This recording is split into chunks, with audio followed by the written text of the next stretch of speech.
guys. I-text ko lamang po ito guys. Nandito po tayo ngayon sa bilihan ng chicken kebab. Ayan po siya guys. Kasi yan po yung bet na kainin ng aking asawa. Ayan guys, mga ingredients na guys. Ganyan po siya gumawa. Ayan. Tapos may mga gulay din siyang ilalagay guys. Ganyan po yung mga gulay. Ayan. Kompleto po yan guys. Ganyan po yung kebab.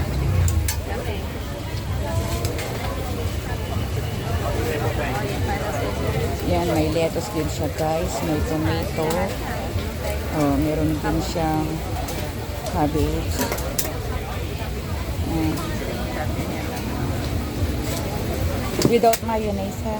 Yan. Then, lalagyan niyo yung carrots. Yung parang yan siya guys.